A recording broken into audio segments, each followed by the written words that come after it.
السلام علیکم۔ آج کی کہانی غیر متوقع سچ کی بات گش۔ وہ ہمیشہ سوالوں میں گھرا رہتا تھا، ہر بات کا جواب ڈھونڈتا رہتا تھا۔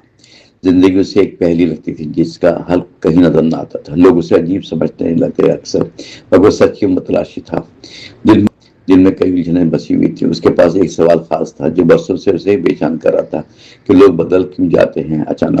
محبت نفرت میں کیسے بدل جاتی ہے؟ رشتے اتنے کمزور کیوں ہوتے ہیں؟ کوئی اس کا جواب نہ دے سکا۔ وہ مزید سوچ میں ڈوب گیا۔ ایک دن اس نے فیصلہ کیا خود جواب تلاش کرے گا۔ وہ مختلف لوگوں سے ملنے لگا، ہر کسی سے ایک ہی سوال کرتا، مگر سب کے جواب مختلف نکلے۔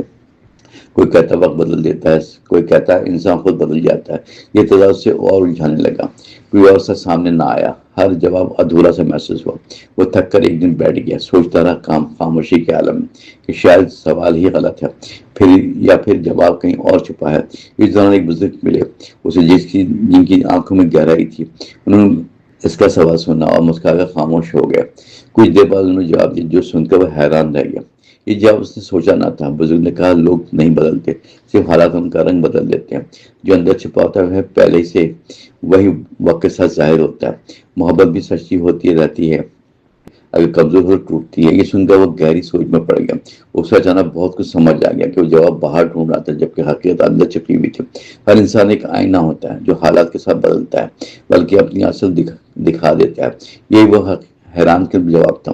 وہ واپس اپنے ماضی کو دیکھنے لگا جہاں اس نے لوگوں کو بدلتے دیکھا۔ اب اسے سب واضح نظر آنے لگا کہ اصل میں وہ ایسے ہی تھے، بس وقت نے پردہ ہٹا دیا اور حقیقت سامنے لے آیا۔ یہ احساس اسے بدلنے لگا۔ اس نے خود کو بھی پرکھا، اپنی کمزوروں کے پہچانا کہ وہ بھی بدل جاتا ہے، اپنی اثر ظاہر کرتا ہے۔ یہ اثر اسے جھنجھوڑنے لگا کہ اگر خود کو نہ سنبھالا تو وہ بھی ویسے ہی بن جائے گا۔ اس دن کے بعد اس نے فیصلہ کیا وہ خود کو بہتر بنائے گا، اپنے اندر سچائی پیدا کرے گا تاکہ حالات کچھ بھی ہوں وہ اپنی اصل نہ بدلے بلکہ مضبوطی سے قائم رہے۔ یہ اس کا نیا راستہ تھا۔ وقت کے ساتھ وہ بدل گیا۔ اب وہ سوالوں میں نہیں الجھتا تھا بلکہ جواب اپنے اندر ڈھونڈتا تھا۔ لوگ بھی اس سے سیکھنے لگے کہ سکون باہر نہیں ملتا بلکہ اپنے اندر پیدا کرنا ہوتا۔ یہ زندگی کا اصل راز ہے۔ یہ کہانی ہمیں سکھاتی ہے کہ حیران کن جواب دور نہیں، ہمارے اندر چھپا رہتا ہے، بس ہمیں خود کو سمجھنا ہوتا ہے اور حقیقت کو قبول کرنا ہوتا ہے۔ کیونکہ یہی سکون کا راستہ اور زندگی کی اصل پہچان ہے۔